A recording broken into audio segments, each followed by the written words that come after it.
reino hongos o reino fungi. Empecemos como el resto de vídeos. Estamos hablando de la clasificación de los 5 reinos, en el que tenemos reino animales, reino vegetal, reino monera, que eran las bacterias, reino protoctista, que eran los protozoos y las algas, y por último este reino hongos o reino fungi. Dentro del reino hongos encontramos tanto organismos unicelulares como pluricelulares. Los unicelulares van a ser las levaduras. ¿Y qué conocemos relacionado con las levaduras? Exactamente, la cerveza, Saccharomyces cerevisiae, es producida por una fermentación de las levaduras, o el pan. Además estamos hablando de organismos eucariotas. Eucariotas animales. No me digáis que es vegetal, aunque ahí aparezca una célula vegetal, pero no es para nada vegetal. Lo único que son células eucariotas. ¿Qué quiere decir esto? Pues que tiene el material genético metido dentro del núcleo. Y son heterótrofos. ¿Por qué? Porque se alimentan de otros seres vivos. De hecho, aquí estamos viendo cómo un moho se está papeando literalmente a una naranja en descomposición. Los hongos normalmente los vemos asociados a la humedad. Y una cosa que es muy característica son las setas. Las setas en verdad solo se crean en la fase reproductiva de los hongos. ¿Qué quiere decir esto? Yo siempre pongo el caso de un árbol frutal. Imaginaos un naranjo. ¿El naranjo produce naranjas durante todo el año? No, solo en época de fructificación. De tal manera que las naranjas las solemos tener, bueno, si no tuviéramos invernaderos y todas estas cosas, en invierno. Y el resto del año pues no tendríamos tantas naranjas.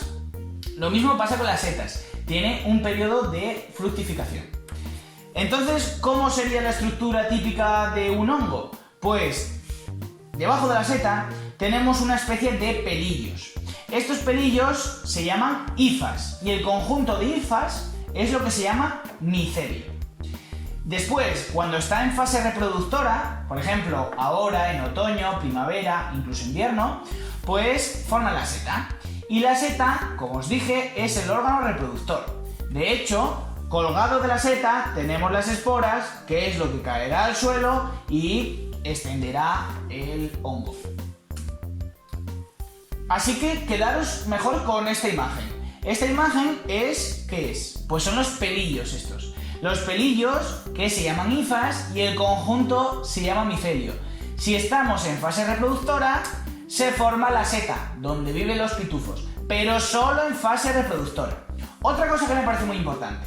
No digáis que los hongos tienen raíces. No, por Dios, no son raíces, son hifas y, en su caso, micelio, ¿vale? Que es el conjunto de hifas.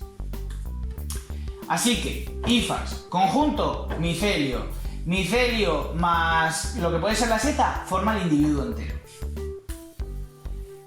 Pero no siempre forman setas. De hecho, tenemos una clasificación en la que tenemos levaduras, mohos y hongos que forman setas.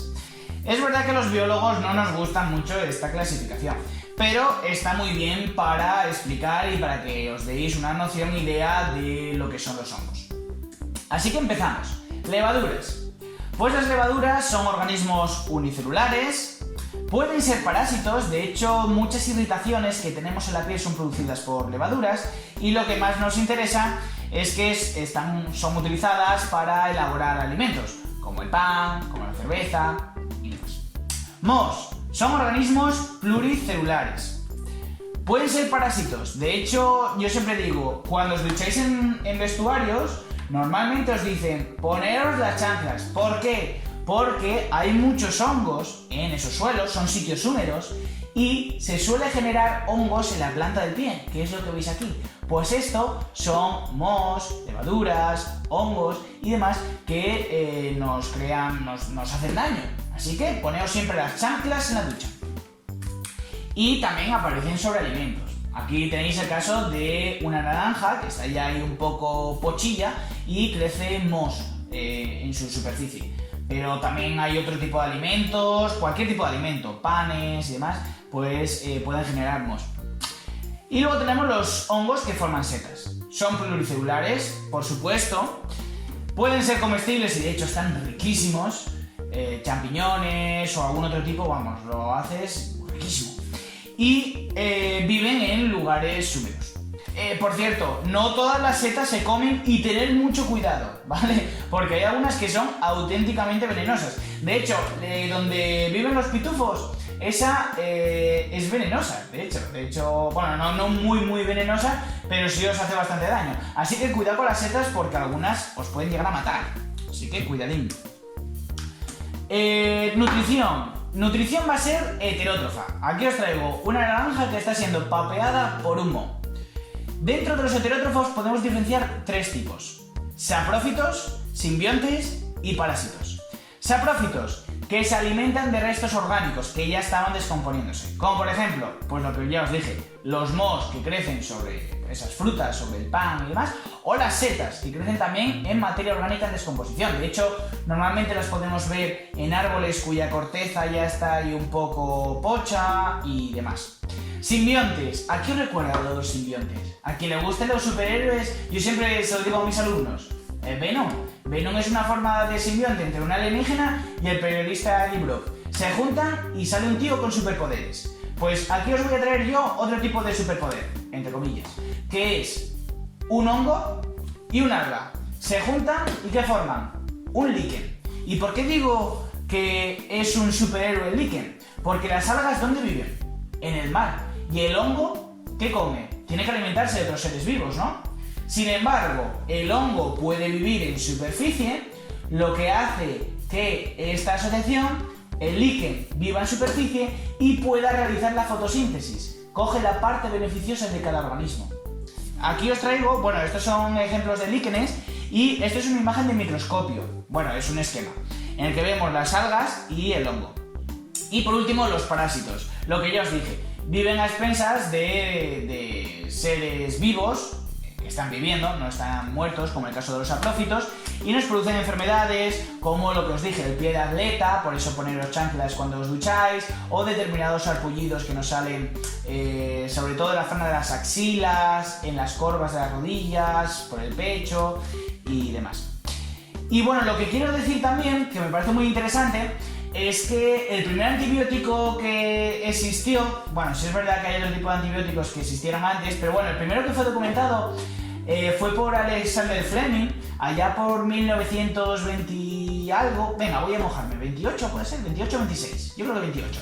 Bueno, pues descubrió el primer antibiótico de la historia, pero fue por accidente. ¿Por qué? Porque, a ver, los biólogos hacemos cultivos de bacterias, sí, como los ganaderos. Cogemos esta plaquita que estáis viendo en la imagen y les metemos alimento en forma de gelatina, ¿vale? Tenemos alimento para que crezcan las bacterias. Inyectamos las bacterias y da lugar a estas formas. ¿Sabéis lo que son estas formas? Lo que llevo diciendo muchísimo tiempo. Las colonias. Es decir, las bacterias son organismos unicelulares. Pero cuando van a papear todas juntas, es decir, cuando van a comer se agrupan todas porque hay alimento y forman esa especie de fiesta que yo os decía que eran las colonias. Pues ahí la estáis viendo. De hecho, las bacterias tienen que verse a microscopio. Aquí las estamos viendo a simple vista, ¿no? Pues eso es porque hay muchísimas ahí juntas. ¿Qué pasa? Que a los biólogos estas placas se suelen contaminar con hongos, porque crecen en todos lados los hongos. Y Fleming vio que el hongo Penicillium estaba creando un halo donde mataba las bacterias. De hecho, lo estáis viendo en la imagen. ¿Ves que hay una especie de redondel en el que no hay bacterias? No lo blanco, sino lo otro, que es transparente. Pues eso es porque está liberando el antibiótico, que ¿sabéis cómo se llamaba? Penicilina. Y hasta aquí lo que tengo que decir hoy. Así que espero que os haya ayudado mucho este vídeo, que hayáis aprendido y nos veremos en posteriores. ¡Chao, chao!